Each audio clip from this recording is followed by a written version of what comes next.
우리는 인생을 살아갈 때 어떠한 소원을 가지고 살아가고 계신가요? 이 땅을 살아가면서 행운을 얻는 그런 인생을 살기 원하시는지요? 아니면 주님이 하늘 문을 활짝 열어주시고 믿음으로 순종으로 받는 그 엄청난 축복의 삶을 사시기를 원하세요? 우리는 이 세상에서 살아가면서 많은 사람들이 행운을 바라면서 어떻게 하면 축복을 받고 어떻게 하면 남들보다 성공하고 더 나은 삶을 살기를 원하고 있습니다. 그래서 많은 사람들이 로터리 복권도 당첨되기를 원해서 복권을 사는 그런 일도 하고, 또 아플 때는 치유를 받기도 원하고, 또 여러 모양으로 더 나은 삶, 더 복된 삶, 더 운이 좋은 삶을 갈망하며 살아가고 있습니다. 그런데 우리 크리스천들은 행운을 바라는 것이 아니라 믿음으로 살아가며 순종하는 삶을 살아가며 하나님의 기적적인 삶을 살기를 원합니다. 할렐루야. 그래서 하나님이 우리에게 베풀어 주기 원하시는 삶은 믿음을 통해서, 순종을 통해서 기적적인 삶, 하나님이 하늘에서 부어주시는 그 엄청난 축복된 삶을 살아가야 될 줄로 믿습니다. 할렐루야. 우리가 요즘 요한복음을 묵상하면서 지금 지내고 있는데요, 그 요한복음 가운데 우리가 잘 알고 있는 예수님께서 38년 동안 병자되어 있는 그 사람에게 찾아오셔서 그에게 일어나 내 자리를 들고 걸으라고 하시면서 베데스다 연못 근처에서 38년 동안 계속해서 천사가 어떤 시절에 내려와서 물을 동하게 하면 그 물이 동해일 때 맨 처음으로 들어가는 그 사람이 치유를 경험하기 때문에 이 병자는 아마도 제대로 걸을 수가 없고 남들이 자리를 가지고 데려오고 또 이 사람을 들어다가 그 자리에 매일매일 놓으면 소망을 가지고 나도 언제 천사가 물이 동하게 하면 내가 먼저 들어가서 취함을 받으면 내 삶이 달라지고 내 삶이 정말 운이 터지는 그런 삶을 살아가게 되어서 나도 그럴 수 있고 나도 남들처럼 떵떵거리면서 살 수 있고 나도 남들처럼 사업도 할 수 있고 직장 생활에서 돈을 많이 벌어서 정말 축복된 삶을 살 수가 있는데 이에게는 그런 일이 일어날 수가 없습니다. 왜냐하면 천사가 물을 동하게 하면 소경도 있고 기머거리도 있고 사람들이 여러 병으로 말미암아 고통을 받는데 다 그 사람들이 먼저 들어가서 치유를 받는데 이 사람은 그냥 기어서 떠듬떠듬 가다 보니까 절대로 그 연못에 처음에 들어갈 수가 없는 거예요. 그래서 이러한 불행한 삶을 38년이 넘도록 계속 살아가고 있는데 어느 날 예수님이 그에게 등장을 하십니다. 많은 경우에 성경을 보면 소경들이 다윗의 자손이여 긍휼히 여겨주십시오, 그리고 또 딸이 귀신에 들려 있어서 예수님 앞에 찾아와서 우리 딸을 치유하여 주십시오. 많은 경우에는 이 치유의 역사가 사람들이 예수님 앞에 찾아와서 구걸하고 간청함으로 말미암아 예수님의 연민이 동하여서 그들을 치유하고 걷게 하고 또 심지어는 살아나게도 하시는데, 오늘 이 기적의 사건은 요한복음을 통해서 요한이 딱 8개만 기적을 표현하고 있습니다. 그래서 그 8개의 기적을 통해서 예수님이 살아계신 하나님의 아들이라는 것을 증명하고 계세요. 그래서 우리 4장에 보면 가나에서 물을 포도주로 변화시킨 첫 번째 기적 이후에 두 번째 기적은 왕의 신하의 아들이 아파서 죽게 되었는데, 이것도 예수님 앞에 와서 간청함으로 말미암아 그 아들을 말씀으로 낳게 하셨습니다. 그래서 이번에 본문 말씀은 세 번째의 기적의 말씀이에요. 그런데 이 기적은 사람들이 예수님 앞에 찾아와서 간청을 하고 도와달라고 치유해달라고 한 것이 아니라, 예수님이 이 사람은 예수가 누군지도 모르고 있어요. 그런데 스스로 찾아가서 그에게 기적을 베풀어 주십니다. 그래서 오늘 이 본문 말씀을 통해서 저와 여러분이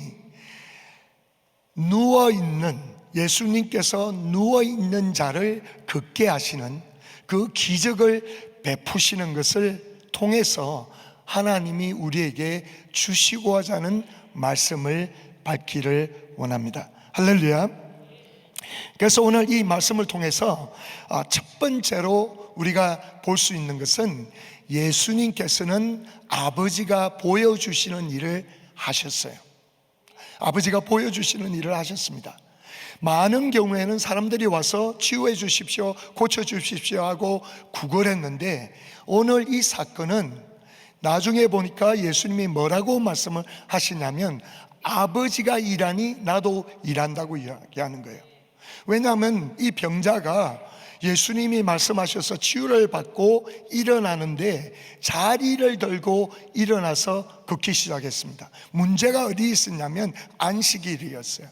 안식일 날 이 메트레스 같은 자리를 들고 그러니까 일을 한 거예요. 자기의 관습대로 하면은 안식일 날 절대로 일을 못하고 무거운 것을 들지 못하는데, 예수님이 이 안식일을 범하는 일을 했습니다. 그렇기 때문에 이 유대인들이 예수님을 핍박뿐만 아니라 나중에 보니까 죽이려고까지 했어요.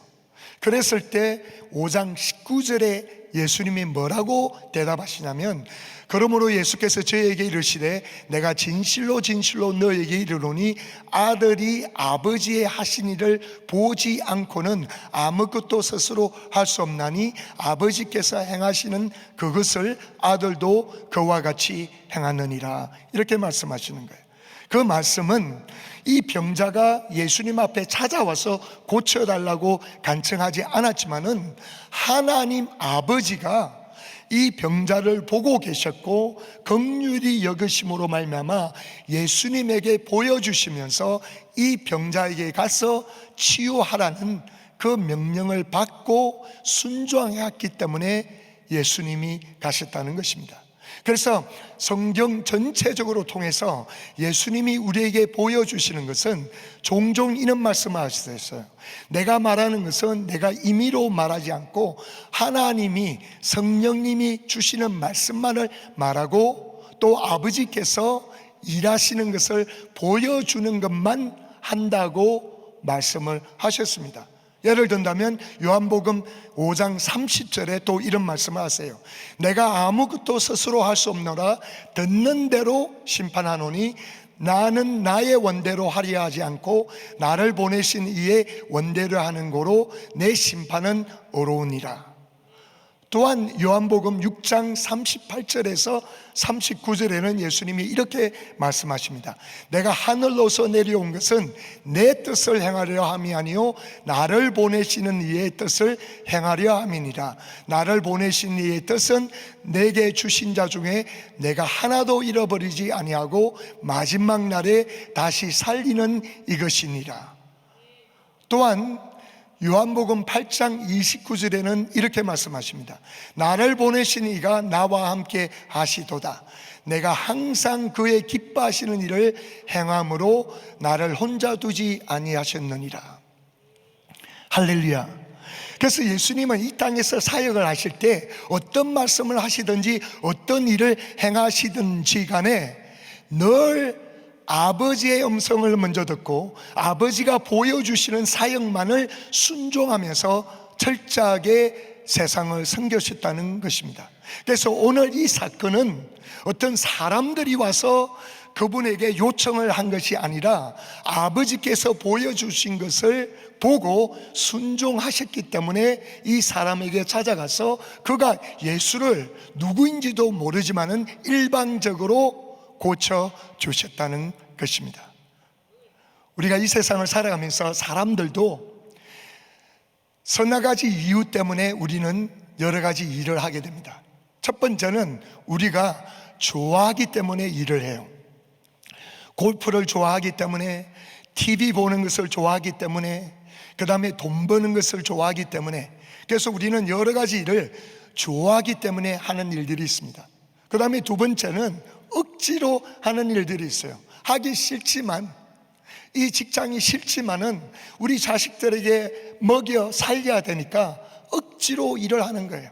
그래서 억지로 일을 할 때가 우리는 많이 있습니다.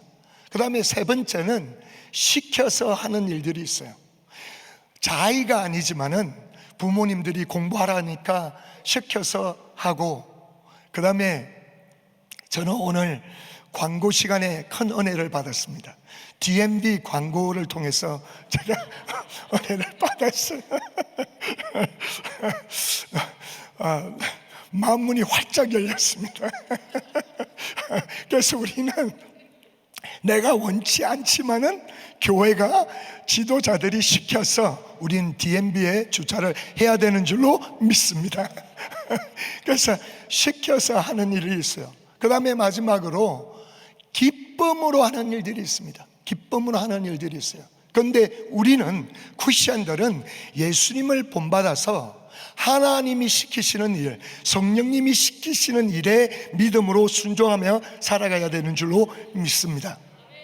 그래서 성령님이 말씀하시는 것을 순종하며 믿음으로 나아갈 때 그 일이 시켜서 하는 일뿐만 아니라 우리가 기뻐서 하는 일이 되는 줄로 믿습니다. 할렐루야.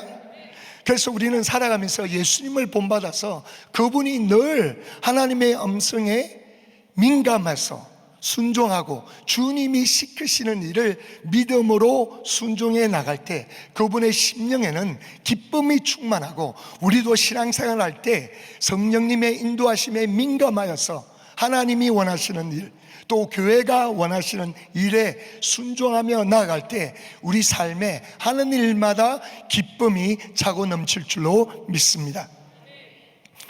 우리 EM에서도 지금 하나님의 은혜로 많은 형제자매들이 선교지에 나가서 또 1년으로 헌신하든지 장기로 헌신해서, 특별히 작년에 선교대회를 섬기고 난 뒤에 많은 형제자매들이 지금 순종해서 선교지에 나가 있습니다. 2달 안에 우리 EM에서 7명의 형제자매들이 장기 선교사로 헌신을 해버렸어요. 할렐루야. 그러면서 지금 터키에 11명이 가 있고요, 그 다음에 이스라엘에 4명의 형제자매들이 있습니다.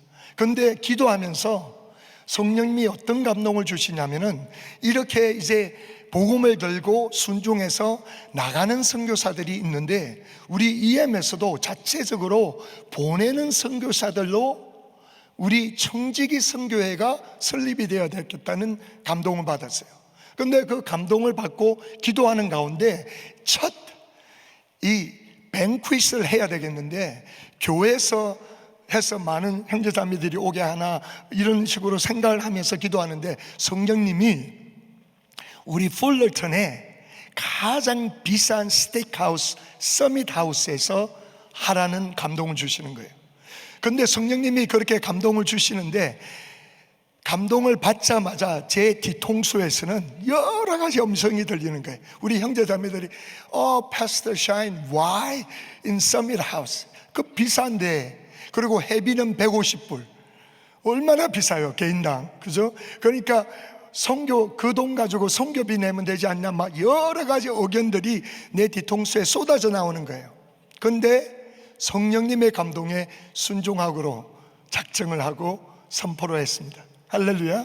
저희들이 3월 6일 날 한기용 목사님 4분을 모시고 처음으로 이제 청지기 선교를 시작하는데, 오늘 새벽까지 이미 90명이 등록하고, 그 다음에 우리 선교사님들 다 모셔서 믿음으로 할 텐데, 더 많이 등록해서 정말 우리 EM에서도 가는 선교사, 보내는 선교사로 해서 복음의 그 능력을 계속해서 경험해 나갈 줄로 믿습니다. 할렐루야. 이처럼 우리는 환경을 바라보고 사람의 음성을 따라 결정하는 것이 아니라 주의 음성, 주님의 말씀을 따라서 하나님이 시키는 일에 믿음으로 순종하며 나아갈 때는 우리 심령 가운데 어떤 때는 고난이 있을 수도 있고 어떤 때는 핍박을 경험할 수도 있지만은 반드시 그것이 하나님이 우리 심령 가운데 기쁨으로 보상해 주실 줄로 믿습니다. 할렐루야. 두 번째는 이 사건을 통해서 우리가 볼 수 있는 것은 이 병자는 세상에 있는 모든 아픈 사람들의 모습인 거예요. 베데스다 연못은 성전 바로 옆에 있습니다. 저도 예루살렘을 여러 번 방문했는데 베데스다 연못은 걸어서 성전이 있었던 곳에 별로 5분 정도밖에 걸리지 않는 곳이에요. 그런데 이 오늘 본문 말씀을 보니까 그 베데스다 연못 가운데 소경, 저름벌이 뭐 여러 가지 병을 안고 그 연못에 나도 한번 나아보겠다고 기대하며 무수한 사람들이 있었어요. 그런데 여기 성경에 보니까 또 절기였어요. 그리고 여기는 이 연못 주변에 양을 파는 곳이 있었습니다. 그러니까 장사하는 사람들, 아픈 사람들, 절기를 지키기 위해서 온 지역에서 온 사람들 아수랑처럼 얼마나 많이 분주하게 살고 있어요. 그게 우리 세상의 모습이에요. 돈 벌려고 하는 사람, 아파서 고통 가운데 있는 사람, 그리고 나름대로 절기를 지키며 파티를 하면서 10년 가운데 쾌락을 찾고 있는 사람, 이런 모습이 세상의 모습이에요. 그 세상의 모습 가운데 이 38년 된 이 병자는 오랫동안 고통 가운데 지내고 있는 사람입니다. 얼마나 교회 밖을 나가면 38년이 아니라 40년, 50년 동안 아버지가 배반해서 어머니를 이혼하고 정말 어릴 때부터 그 배신감으로 묶여서 용서하지 못하고 쓴뿌리로 그 인생을 고통 가운데 살아가고 있는 그 10년들, 그리고 알지도 못하는 병에 걸려서 병원에 아무리 다니고 자기의 모든 재산을 다 낭비하지만 아직도 그 병 때문에, 질병 때문에 기쁨이 없고 평강이 사라져가지고 살고 있는 사람들, 그리고 어떻게 하면 돈을 벌어보려고 하는데 하는 것마다 실패하면서 좌절감에 잡혀서 패배의식으로 그 인생을 살아가는 그러한 영혼들, 무수한 영혼들이 고통 가운데 오랫동안 살고 있다는 겁니다. 이 병자처럼. 그리고 또 두 번째는 이 모습이 보여주는 것은 이 세상은 약육강식, 오래간만에 한자를 쓰는데 강한 자가 약자를 잡아먹는 세상, 그 경쟁 가운데 살고 있는 모습을 보여주고 있잖아요.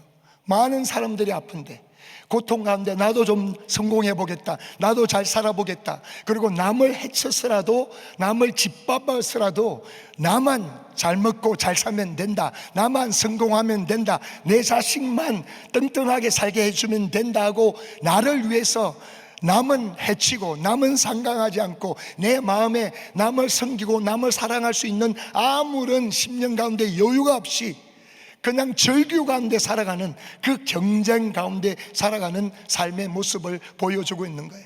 주변에, 베데스다 연못 주변에 이 많은 사람들이 고통 가운데 물이 동하기만 하면 주변에 다른 아픈 사람들 바라볼 여유가 어디 있어요? 내가 먼저 들어가야지. 내가 먼저 들어가서 그 물속에 몸을 담그면 내 눈이 뜨고 내 귀가 열리고 내가 제대로 걸을 수 있고, 그러한 인생을 세상에서 다 살아가고 있는 것입니다.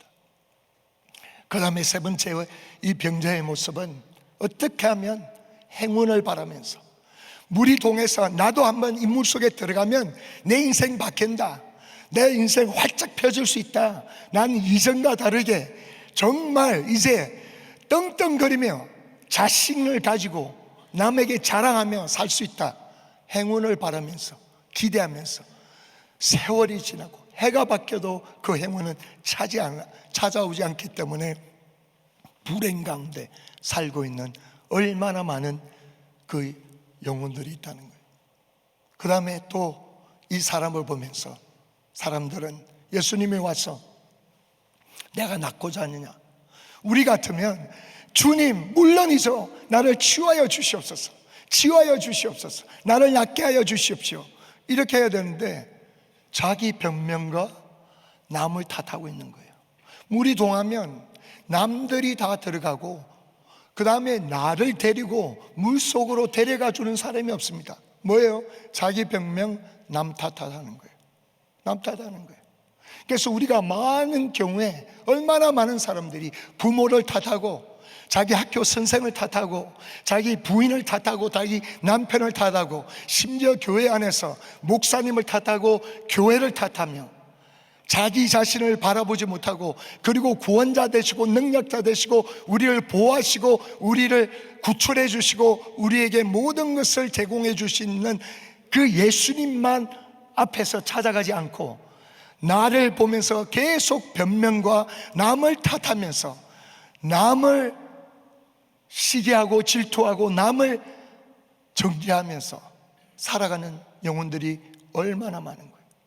예수님이 내가 낫고자 하느냐, 그러면 즉시 물론이죠, 주님 긍휼을 베풀어 주십시오, 이렇게 말해야 되는데 변명과 남들이 나를 물이 동할 때 데려다 주리 하니까 다른 사람이 다 들어가서 치유받고 나는 이때까지 이러고 살고 있습니다, 남을 탓하는 거예요. 우리는 인생을 살아가면서 절대로 남을 의지하면 반드시 식상하고 실망하게 되어 있습니다.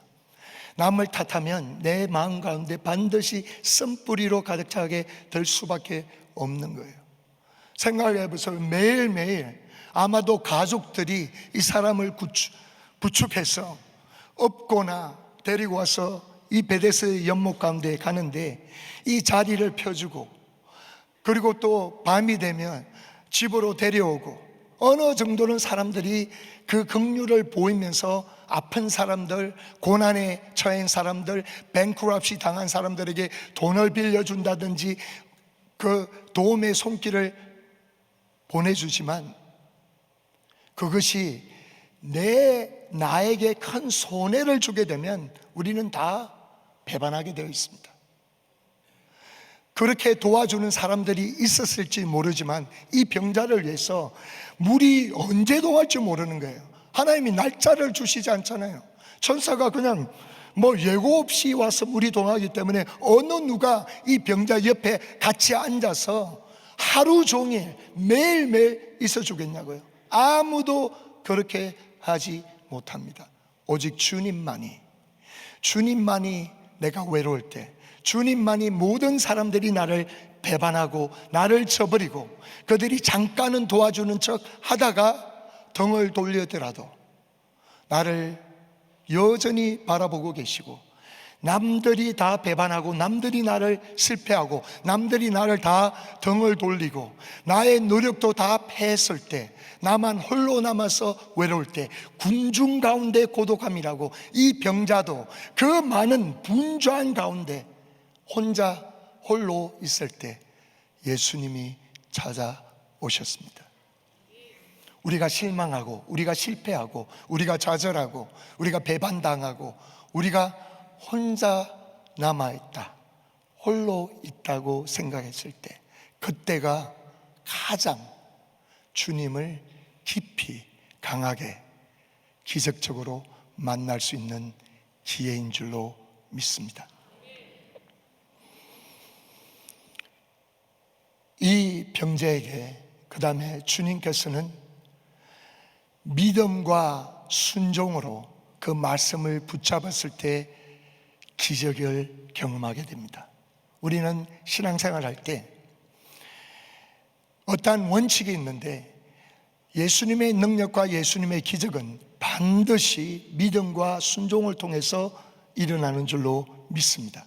할렐루야.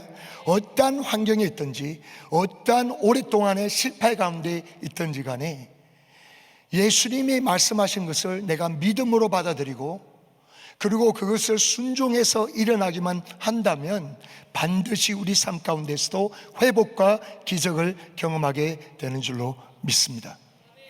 과연 이 병자에게 예수님이 일어나 내 자리를 들고 걸으라고 말씀하셨는데 재밌지 않아요? 주님이 이렇게 말씀하지 않았습니다. 내가 고치니 일어나 걸으라, 그렇게 말씀하지 않으셨어요. 내가 고쳐주니 일어나 걸으라, 그렇게 말씀하지 않으시고, 내가 고친다는 것은 생략하시고 그냥 일어나 내 자리를 들고 걸으라 하십니다.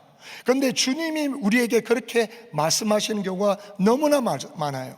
왜냐하면 주님은 본인이 하셔야 될 일을 너무나 잘 알고 계십니다. 그런데 우리에게 믿음으로 반응할 것을 요구하고 계시는 거예요. 예를 든다면 가나 결혼잔치에 물이 포도주로 변했는데 그 종들에게 뭐라고 말씀하세요? 내가 물을 6항아리에다가 가득 넣으면 그게 포도주로 내가 변하게 해줄게, 그렇게 약속하지 않으세요. 그냥 물로 채워라 그러셔요. 포도주가 될 거니 물로 채우라 그러는 거예요.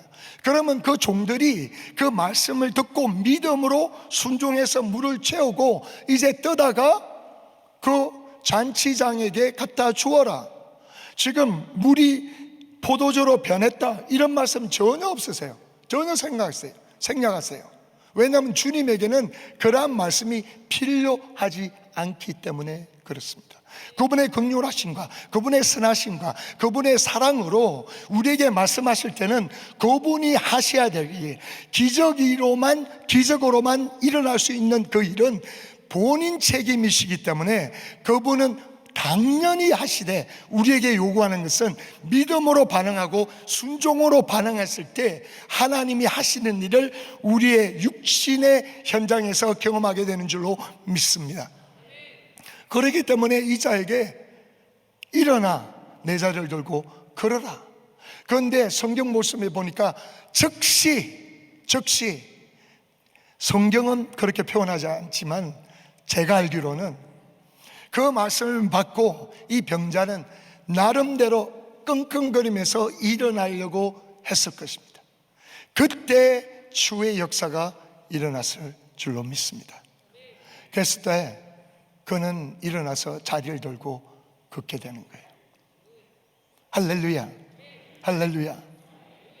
그래서 우리는 환경과 우리의 감정을 무시하고 하나님의 말씀을 받고 내가 순종해야 되는 부분을 순종하고 믿음으로 나갈 때 나는 살아나고 나의 병도 고쳐지고 나의 모든 문제와 나의 모든 묶인 것들이 끊어지고 일어나게 되는 줄로 믿습니다.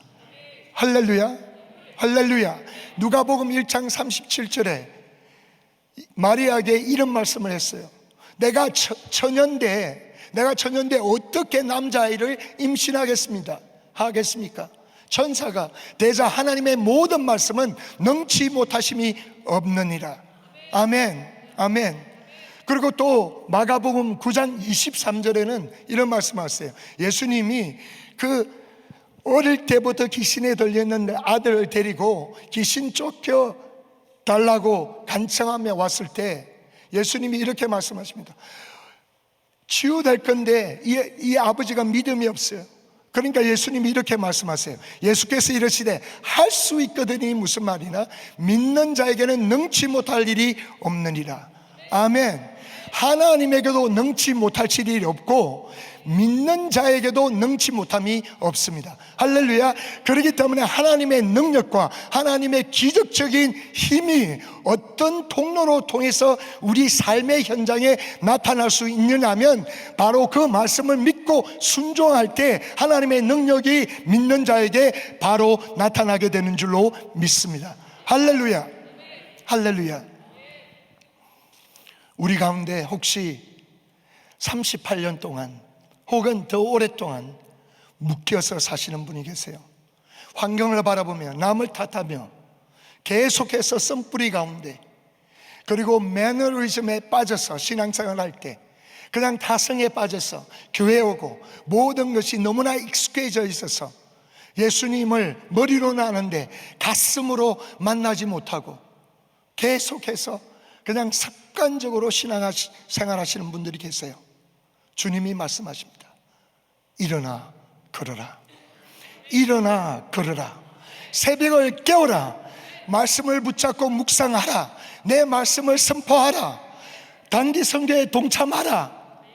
환경을 보지 않고 이렇게 해주시면, 돈 주시면, 낫게 해주시면, 문제를 해결해 주시면, 내 감정을 치유해 주시면 아니라 말씀을 붙잡고 주님이 말씀하시는 대로 기도하라, 전도하라, 선교하라, 동참하라, 드리라 할 때 그 말씀을 붙잡고 믿음으로 나아가면 하나님이 하시는 일은 그분이 하시는 줄로 믿습니다. 할렐루야. 누가복음 5장 5장에 보니까 우리가 너무나 잘 알다시피 밤새도록 베드로는 고기를 날려고 했는데 낚을 수가 없었습니다. 우리 삶 가운데서도 지난 10년 동안 20년 동안 부단히 노력하고 열매 맺는 삶을 살아보려고 부단히 노력했는데 하는 것마다 열매 없고 하는 것마다 실패하고 그래서 좌절 가운데 있는데 베드로에게 주님이 말씀하십니다. 다른 쪽으로 깊은 쪽으로 그물을 던져라. 시몬이 대답하되 선생이여 우리들이 밤이 맞도록 수고를 하였을 때 주님 지난 10년 동안 제가 수고했습니다. 주님 지난 20년 동안 이렇게 살았어요. 주님 지난 무수한 세월을 내가 낭비하면서 이렇게 쓸데없이 살았어요. 그러나 얻는 것이 없었지만은 말씀에 의지하여 내가 그물을 내리리라. 아멘. 주님이 주신 말씀을 의지하여 할 수 있거든이 무슨 말이냐? 믿는 자에게는 능치 못함이 없느니라. 아멘. 할렐루야. 마지막으로 이 본문 말씀을 통해서 우리가 깨달을 수 있는 것은 주의 일을 할 때 핍박이 따르게 되어 있습니다. 예수님이 이 병자에게 일어나 걸으라 하고 그 누워있던 매트레스 같은 것을 그냥 뒀으면 아무런 문제가 없습니다. 예수님도 너무나 잘 알고 있어요. 그냥 일어나서 걸으면 안식일날 아무것도 들지 않고 일어나 걸어가면 문제가 없습니다. 주님이 너무나 잘 알고 있어요. 그러나 분명히 일어나 내 자리를 들라고 했었습니다. 이게 문제예요. 그런데 이 자리를 들게 가는데 이 자리는 무엇을 상징하나요? 그것은 저와 여러분의 간증입니다. 내가 이 자리에 자식처럼 붙어서 내 인생이 허망하고 내 인생이 실패 자리에서 내 인생이 남에게 구걸하면서 살아갔던 그 자리였는데 주님을 만남으로 말미암아 내가 이 자리를 내 손으로 들고 걸어갈 수 있도록 하나님이 나에게 능력 주시고 나에게 힘 주시고 나에게 기적을 베풀으시기 때문에 이 자리를 들고 내가 다른 사람들에게 예수가 나에게 이렇게 하셨다, 예수가 나에게 이렇게 능력을 베푸셨다, 예수가 나에게 이렇게 기적을 베푸셨다 하는 내 자리를 드는 것은 내가 세상에 주님이 어떤 분이고 어떤 일을 하시는 분인지 간증을 하게 되는 줄로 믿습니다. 그런데 그렇게 할 때 사람들이 다 와 그러지 않아요. 어떤 사람은 비난하고 비웃고 질책하고 핍박합니다. 심지어 본문 말씀 보니까 유대인들이 예수가 이 사람을 고치고 내 자리에 들게 했다니까 죽이려고 그랬어요. 죽이려고 했습니다. 근데 주님은 상관하지 않았어요. 왜?